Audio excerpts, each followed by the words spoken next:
herzlich willkommen. Das hier wird die S1000 Doppel R von BMW Hermann in Heilbronn.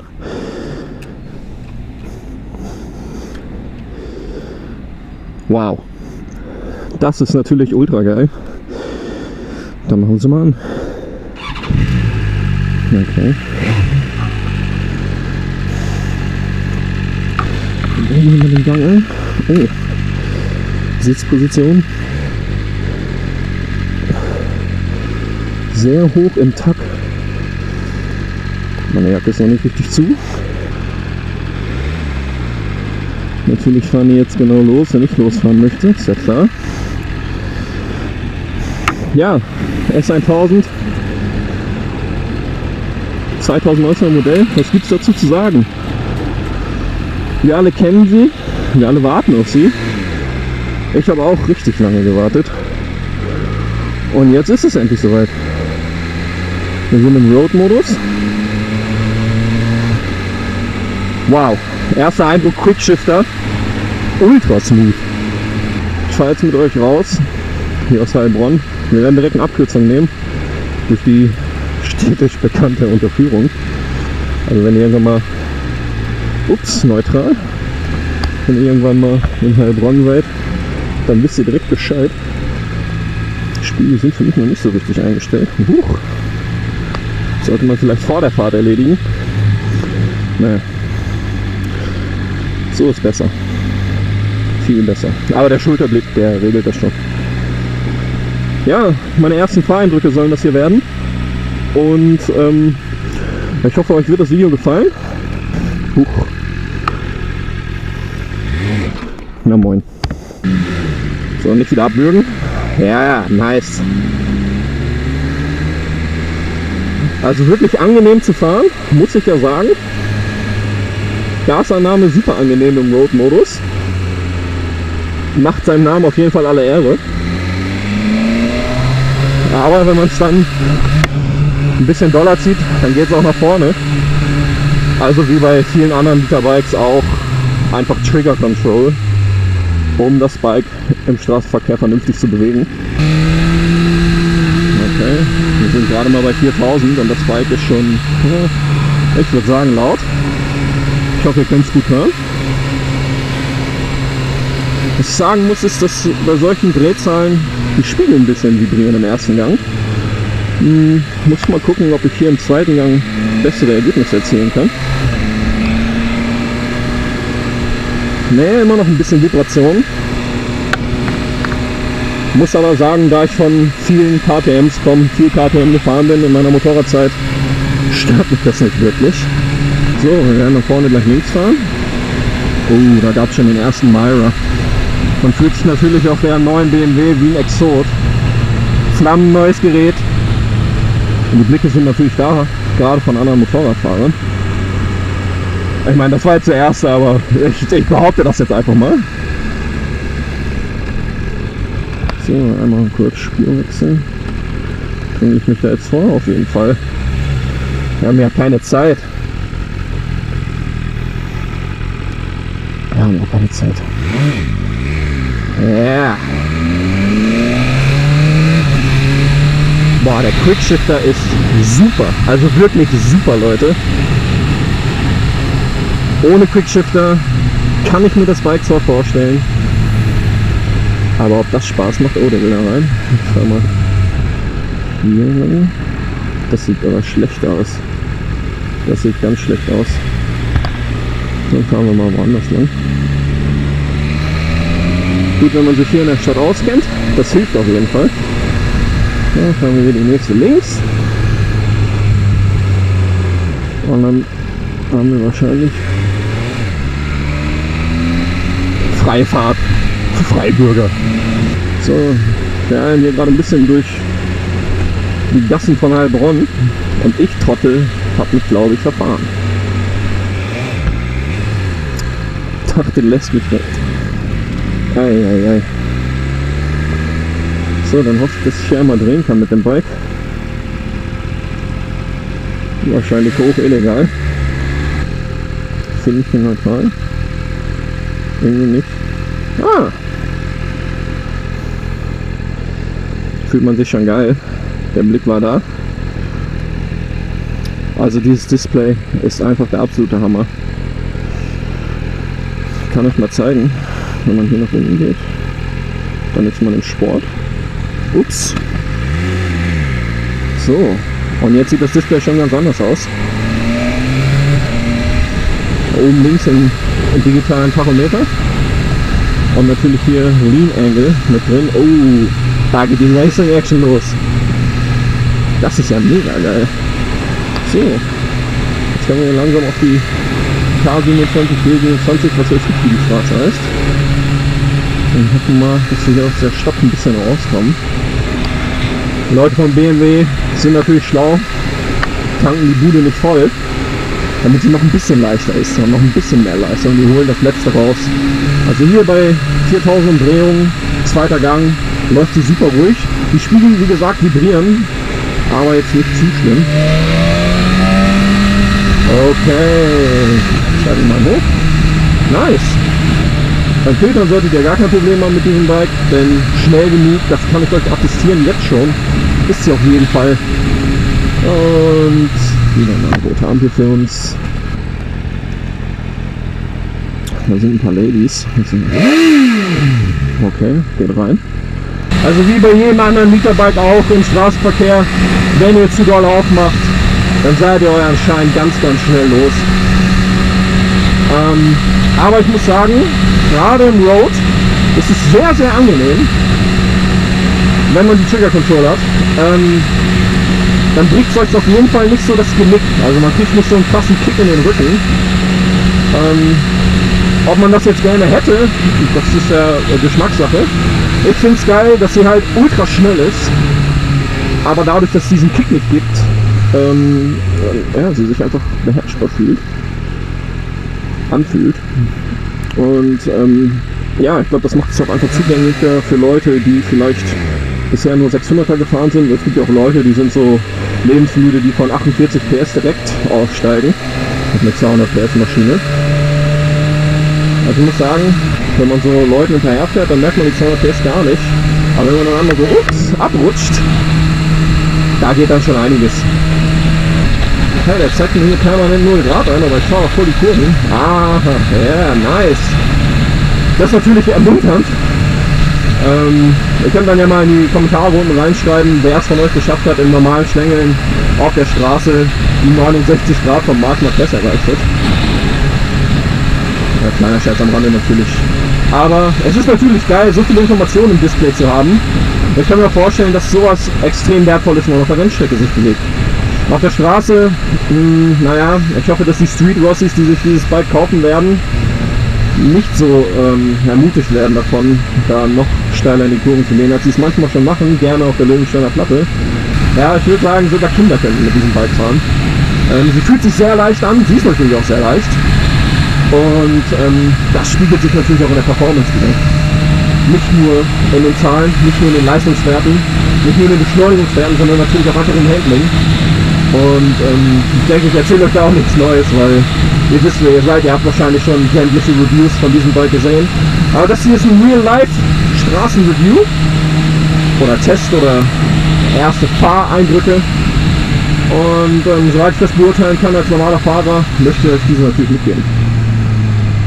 Und jawohl. Da sieht man schon, was für eine mächtige Maschine die Doppel-R von BMW ist. Aber das ist ja auch allseits bekannt. Also sie haben es ja komplett neu gebaut zwar, aber sie durften natürlich den Benchmark nicht unterbieten, sondern sie mussten ihn überbieten.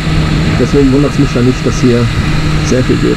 Ich muss ja sagen, rein designtechnisch gefällt sie mir deutlich besser als die alte, aber das ist ja Geschmackssache. Viele Leute regen sich ein bisschen auf, dass sie ihr asymmetrisches Frontlicht verloren hat, aber ich finde es super geil. Mein großer Kritikpunkt bei vielen Motorradherstellern ist halt immer, dass die noch nicht so wirklich in der Moderne angekommen sind. Was macht der denn jetzt? Es geht so langsam los. Ja? Die Hersteller haben gemerkt, dass gerade Lichtdesign einem Motorraddesign unglaublich viel bringen kann. Ja? Man Ich möchte jetzt nicht Werbung machen für Ducati, aber man schaut sich mal die Panigale an. Ja. Ohne das Licht vorne wäre die zwar immer noch geil, aber natürlich nicht so geil, wie sie ist. Und das gleiche gilt meiner Meinung nach auch für die neue BMW, die durch das neue Licht einfach aufgewertet wird. Man guckt sie an, sie ist einfach modern. Natürlich zählt dazu auch noch das Display und ja, generell, sie ist halt einfach neu. Sie hat den neuesten Schnickschnack, den neuesten Stand der Technik und das spürt man auch. Man fühlt sich auf diesem Bike wie, ja, fast wie auf einem Raumschiff, wie auf einer Alien-Rakete. Okay, der Rettungsdienst macht Platz. Ah, moin. Perfekt. So, und jetzt geht's mal los. Also, Jungs und Mädels, wer sich dieses Bike kauft, der wird eine Rakete sondergleichen bekommen. Und damit extrem viel Freude haben. Aber ich muss schon sagen, das hier ist ein Bike, das aus Träumen gemacht ist. Und wer so eins haben möchte, der sollte sich lieber beeilen, denn ich habe vorhin mit dem Händler geredet und der hat mir da eine düstere Prognose gegeben. Also wer jetzt bestellt, der wird sein Bike wahrscheinlich erst nächste Saison bekommen, da so viele Vorbestellungen da sind, was ja irgendwie auch verständlich ist. Die Leute wollen fahren, die Leute haben ewig gewartet. BMW hat sich ein bisschen Zeit gelassen mit dem Release von diesem Bike. Wir haben jetzt Juni, die Saison läuft seit 3 Monaten oder noch länger, ich kann nicht zählen, tut mir leid. Jedenfalls, ja, das ist halt leider ein bisschen spät und dementsprechend sind natürlich auch die Lieferzeiten ja, lang. Also wenn ihr noch ein Bike habt, dann schnell zu BMW, wenn ihr die neue haben wollt, bestellt sie euch und fahrt diese Saison noch euer Bike. Macht nochmal eine Abschiedstour und dann nächste Saison, da könnt ihr dann richtig Gas geben auf der neuen BMW Doppel R. Vorfahrtsschild abknickend. Da kann man ruhig mal blinken. Ja. Also Blinker, auch wenn man jetzt hier eine BMW fährt, sollte man vielleicht nicht vergessen, nur weil da BMW draufsteht. So wie einige BMW-Fahrer das auch oft tun in Deutschland. Ah, der Neckar. Schöne Neckarbrücke. Und wie voll ist er heute? Gar nicht voll, aber Strömung geht gut. Dass hier ein Rewe to go ist, wusste ich überhaupt nicht. Ja, the more you know. Und da vorne natürlich wieder eine LKW-Kolonne, die mir gar nicht so gut taugt. Aber es ist ja gut, dass ich so eine Rakete unterm Arsch habe, denn sollte sich eine Öffnung ergeben, werden diese LKW sowas von stehen gelassen. Ah, Korrektur. Also da ergibt sich gar keine Öffnung. Man könnte natürlich asozial fahren, aber wir wollen den Motorradfahrern in Deutschland ja einen besseren Ruf verschaffen. Und deswegen lassen wir die ganze Sache einfach mal. Wärme auf diesem Bike, noch ein anderes Thema. Ich weiß jetzt gar nicht, wie viel es Grad sind. Wahrscheinlich so 21, 22 Grad, aber die Sonne knallt ganz schön. Kaum Wolken am Himmel. Nur so ein bisschen Nebel, würde ich das nennen. Da oben. Und ja, die Abstrahlung von der Wärme ist jetzt nicht so krass. Aber ich bin jetzt auch noch nicht so schnell gefahren. Ich kann mir natürlich vorstellen, dass die Entwicklung da auf der Rennstrecke oder auf der Autobahn, wenn man mal ein bisschen mehr Gas gibt, da schon krasser ist. Aber soweit, ja, fühlt sich ein bisschen an wie eine KTM. So, ist vielleicht an kalten Tagen, die vielleicht nicht so perfekt sommerlich sind, gar nicht mal so schlecht. Wenn man ein bisschen friert, dann kriegt man ein bisschen Motorwärme ab und dann passt das schon. Man hat hier auch Heizgriffe. Ja, ist natürlich das volles Paket, womit BMW hier hausieren geht. M-Paket mit dem semi-elektronischen Fahrwerk und der geilen Lackierung in BMW Motorsportfarben. Und ja, da geht natürlich einiges. Ist natürlich vollgepackt. Hier haben wir noch den Tempomat. Und ja, lässt halt keine Wünsche irgendwie offen. Und das taugt mir schon sehr gut. Ah, da ist ja das Atomkraftwerk Neckar-Westheim. Da kann man hier auch gut Obst kaufen. Da wachsen dann richtig dicke Äpfel. Warum wird jetzt hier gebremst? Was ist jetzt hier los? Was soll das? Was ist das? LKW 30 km/h, 9% Gefälle. Aber da ergibt sich eine Öffnung, da fahren wir mal dran vorbei. Was haltet ihr davon? Die Bremse, die greift ja bissig rein. Na, eine blinde Kurve fahren wir natürlich nicht rein zum Überholen. Da kommt auch ein Blitzer. Also der Landkreis hier, der weiß, was er tut. Ja. Ihr kennt es, ihr wollt nach vorne, aber nichts geschieht. Nichts geschieht. Vielleicht sind das auch die Götter, die mich gerade auf diesem Geschoss sitzen sehen und mir vielleicht ein bisschen den Wind aus den Segeln nehmen wollen. Kann natürlich auch sein. Wenn ja, dann bin ich dankbar dafür. Ihr wisst schon, was ihr tut. So, jetzt aber. Jetzt können wir hier langsam und gemütlich vorbeifahren. Easy. 22 bis 6 Uhr 30 km/h. Wir haben keine 22 Uhr. Es ist früh am Morgen. Da kann man mal ein bisschen aufnehmen. Okay, Lärmbelästigung. Es tut mir leid. Bitte lasst mir diesen Spaß. Bitte kein Hate-Kommentar in die Kommentare unter meinem Video. Danke. Lärmschutz. Dieses Lärmschutz, das ist natürlich immer eine Aufforderung. Ich komme dieser Aufforderung jetzt mal nicht nach meinem kleinen Malheur gerade eben. Und lass die armen Bürger hier mal in Ruhe. Autobahn ist nah, sie ist in Griffweite. Und da wollen wir jetzt auch hin. Ich hoffe, der hat mich gesehen.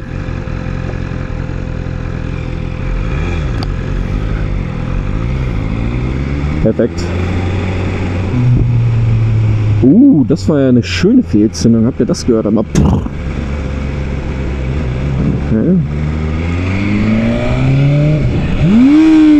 Ups. Ja, das passiert natürlich, wenn man den Quickshifter nicht doll genug betätigt. Mein Fehler. So, wir begeben uns Richtung Autobahn. Ich hoffe, die Windgeräusche sind nicht so stark. Ihr müsst nämlich wissen, das ist mein erstes Video. Und ich hoffe, das passt alles von den Einstellungen her. Jetzt kann man mal ein bisschen Gas geben. Illegalerweise. Wind bei 120. Super, also wirklich super. Ja? Die Abrisskante ist zwar sehr niedrig, ich müsste mich sehr ducken, damit ich nichts abbekomme. Aber das, was ich abbekomme, ist ein sehr, sehr klarer Windstrom. Keine Verwirbelungen. Und das taugt mir schon sehr, muss ich sagen. So, dann wird es langsam mal Zeit, den anderen Modus zu benutzen. Jetzt sind wir im Dynamic-Modus. Die Gasannahme sollte jetzt, ich schaue mal ein bisschen langsamer, sollte jetzt noch bissiger sein.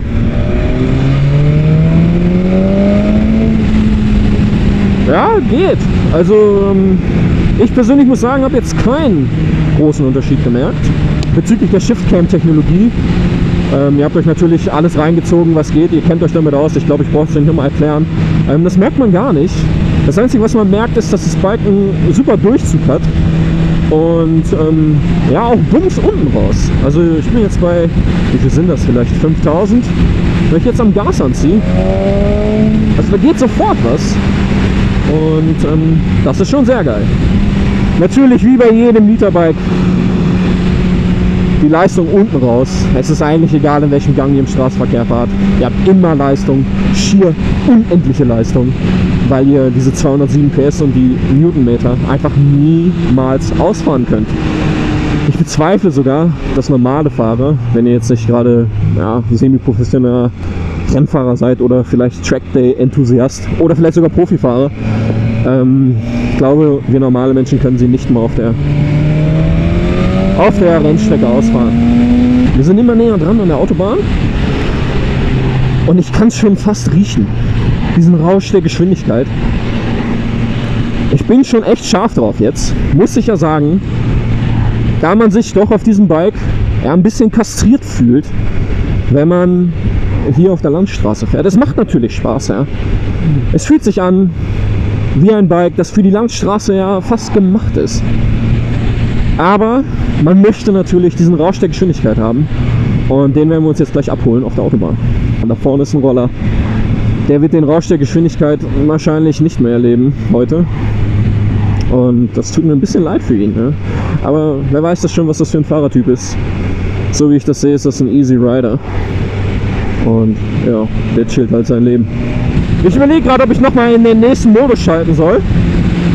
Und ich glaube, das werde ich jetzt auch tun. In den Race-Modus. Und ihr seht, man drückt den Knopf, man muss nicht mal irgendwie das... Ich meine, ich habe jetzt das Gas weggelassen, aber es scheint einfach super zu funktionieren.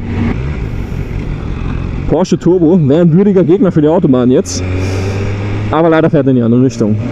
Was haben wir denn hier? BD16. Sind das Leute, vor denen ich mich in Acht nehmen muss? Ich weiß es nicht. Ich hoffe, sie fahren nicht auf die Autobahn.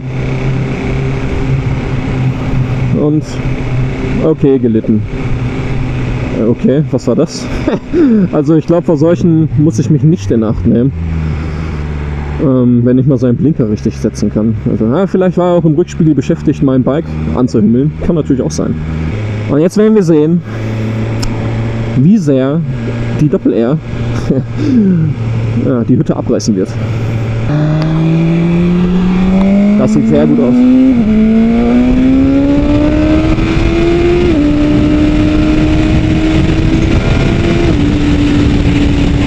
Machen wir Platz da vorne. Perfekt. Alter Schwede.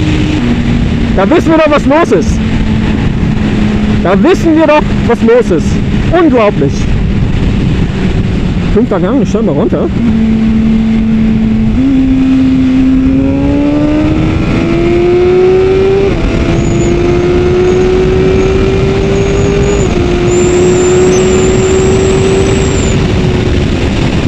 Wow. Es tut mir leid, mein Helm ist natürlich nicht so gut und wenn da jetzt ein paar Windgeräusche extrem stark sind, tut mir leid. Ich hoffe, ihr könnt es trotzdem genießen und euch einen Eindruck machen. Jetzt sind wir wieder im 4. Gang und das Bike ist sehr, sehr ruhig. Also ja, ich habe jetzt noch nicht den Eindruck, dass ich sie ausgedreht habe, aber da vorne wird es dann gleich nochmal unbegrenzt und da wird sich das Ganze dann ändern.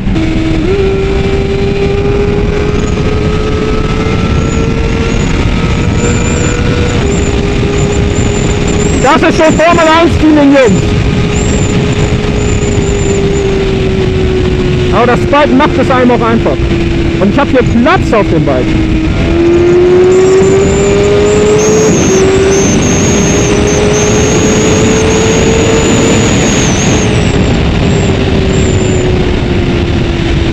Brutale Leistung, mehr kann man dazu nicht sagen.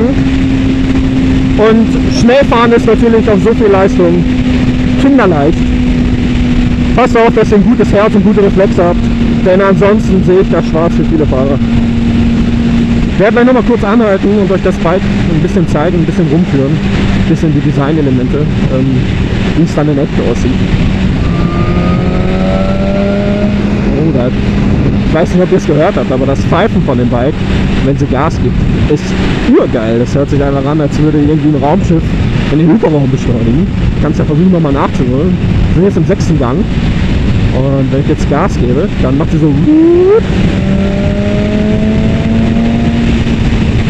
Und ihr seht, mit was für einer Leichtigkeit dieses Bike beschleunigt. Ich bewege mich hier jetzt leider nicht mehr im legalen Raum. Deswegen lass uns da mal ein bisschen langsamer gehen. Ja, wenn ich jetzt gerade schon mal hier ein bisschen im Stau stehe, dann kann ich euch vielleicht noch ein bisschen erklären, was die verschiedenen Modi machen. Und im Prinzip gibt es 4 Standard-Modi. Ich bin jetzt gerade im Race-Modus, das ist natürlich der schärfste. Und die Modi unterscheiden sich in dem, dass immer die Gasannahme und die Bremswirkung, also beziehungsweise nicht die Bremswirkung, sondern halt wie sehr das ABS und wie früh es eingreift, unterschiedlich eingestellt werden. Im Race-Modus ist es natürlich bissige Annahme und ja, ABS sehr vergeben.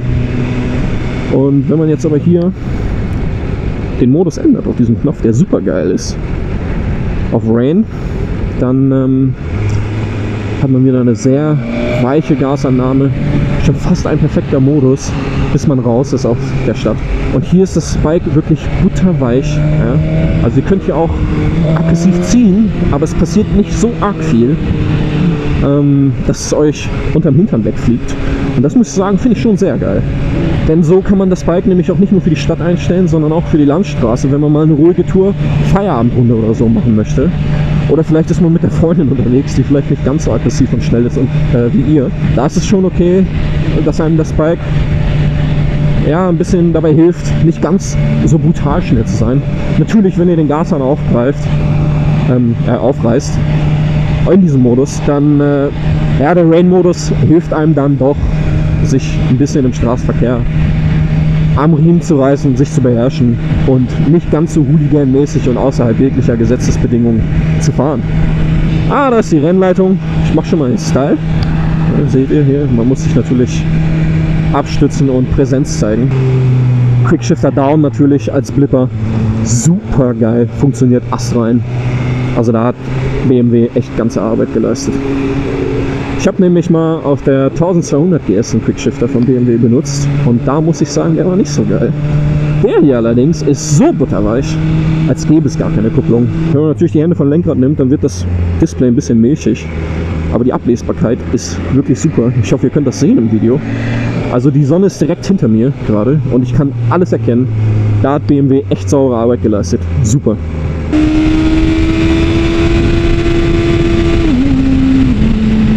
Das, liebe Jungs, ist natürlich die Tragik eines Literbikes. Im normalen Straßenverkehr könnt ihr nicht mal den ersten Gang ausfahren. Das ist schon ein bisschen traurig. Deswegen kommt man leider nicht in den Genuss dieser Vierzylinder-Symphonie, dieser Formel 1 Soundkulisse, wie auf der Autobahn. Also wer da drauf steht, der muss dann Zeit seines Lebens mit diesem Bike nur noch auf der Autobahn fahren. Also das Bike kippt wirklich wunderbar leicht in die Kurve. Wie ein Fahrrad, also super geil. So, jetzt habe ich hier einmal den Wendehammer, wo ich einmal kurz abstellen werde, um euch das Bike noch mal ein bisschen zu zeigen. Dann suchen wir einmal die Stände. Oh, hat BMW sehr schön gemacht. Hier ist so eine schöne Kante, die hier zwischen liegt. Und dann kann man den Ständer super betätigen. Was ich natürlich super geil finde, ist die neue Front. Also da scheiden sich ja die Geister. Aber diese LED-Straps und die Form dieser Lichter sind einfach super sexy. Und was ich besonders geil finde, ist, dass sich die Form dieser Lichter ja ein bisschen wiederfindet in den Spiegeln. Ich weiß nicht, ob man es von vorne sieht. Ja, man erkennt ein bisschen die Form. Aber wenn man in den Spiegel guckt, da erkennt man es dann doch sehr, sehr stark, finde ich, dass die Spiegel designt sind wie die Lichter. Was ich persönlich nicht so schön finde, ist der Auspuff und dass dieser Topf so offen da liegt. Warum das so ist, ich habe keine Ahnung, aber es sieht einfach nicht so schön aus. Da muss ich sagen, lobe ich mir so einen Under-Engine-Auspuff von Ducati schon mehr. Was aber natürlich besonders geil ist bei diesem Bike, sind diese Carbonfelgen. Und ich muss jetzt ganz ehrlich sagen, ich kann nicht genau einschätzen, was für einen Unterschied diese Felgen machen, weil ich die normalen noch nicht gefahren bin. Aber dadurch, dass sie ja so wenig Gewicht haben, sollen sie der Fahrdynamik extrem gut tun. Die sehen natürlich geil aus. Carbon sieht immer cool aus, sieht hochwertig aus. Ich weiß nicht, ob man es sehen kann, das ist ein bisschen dreckig hier. Felgen sind natürlich jetzt dreckig, ich mache es immer ein bisschen sauber. Und da sieht man natürlich, wow, Carbon, Hochwertigkeit und natürlich die Lackierung. Also die Lackierung ist ja exklusiv für das M-Paket. Wer natürlich möchte, dass sie so geil aussieht, wie sie da steht, der muss dann leider draufzahlen. Aber ihr kriegt ja nicht nur die Lackierung, sondern auch eine leichtere Batterie und das elektronische Fahrwerk und. Warum jetzt natürlich hier Sozius-Rasten drauf sind, erschließt sich mir nicht unbedingt. Aber es gibt natürlich immer wieder Street-Rossies, die gerne ihre Freundin da mit hinten drauf nehmen. Ich weiß gar nicht, ob es dafür eine Abdeckung gibt. Oh, hier das M-Symbol, schönes Detail. Und so sieht sie aus, wenn sie da steht. Dann fahren wir mal weiter. Oh.